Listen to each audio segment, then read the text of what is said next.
Kalamassery polytechnical ഹോസ്റ്റലിൽ നിന്ന് കഞ്ചാവ് പിടികൂടിയ കേസിൽ മുഖ്യപ്രതികൾ പിടിയിലായത് ബംഗാൾ സ്വദേശികളായ സൊഹൈൽ ഷെയ്ഖ്, അഹന്ത മണ്ഡൽ എന്നിവരാണ്. KSU നേതാക്കൾക്ക് കഞ്ചാവ് എത്തിച്ചു നൽകിയത് ഇവരെന്ന് പോലീസ് പറഞ്ഞു. കളമശ്ശേരി പോളിടെക്നിക്കൽ കോളേജിലെ KSU മുൻ യൂണിറ്റ് സെക്രട്ടറി ഷാലിക്കിന് കഞ്ചാവ് എത്തിച്ചു നൽകിയ ബംഗാൾ സ്വദേശികളാണ് നിലവിൽ പിടിയിലായത്. ഇരുവരെയും മൂവാറ്റുപുഴയിൽ നിന്നും ഇന്ന് രാവിലെയോടെ പിടികൂടുകയായിരുന്നു. ഒഡീഷയിൽ നിന്നുമാണ് വിൽപ്പനയ്ക്കാവശ്യമായ കഞ്ചാവ് എത്തിച്ചത്. ഷാലിക്കിന്റെയും കൂട്ടാളി ആഷിഖിന്റെയും മൊഴിയുടെ അടിസ്ഥാനത്തിലാണ് അന്വേഷണം ബംഗാൾ സ്വദേശികളിലേക്ക് നീങ്ങിയത്.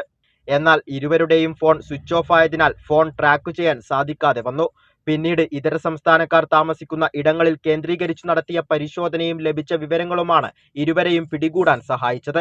ഹോസ്റ്റലിനകത്ത് വിദ്യാർത്ഥികളിൽ നിന്നും ശേഖരിച്ച പണം ഷാലിക്കും ആഷിഖും ചേർന്ന് ബംഗാൾ സ്വദേശികൾക്ക് നൽകുകയും തുല്യമായ കഞ്ചാവ് വിദ്യാർത്ഥികളിലേക്ക് എത്തിക്കുകയുമായിരുന്നു.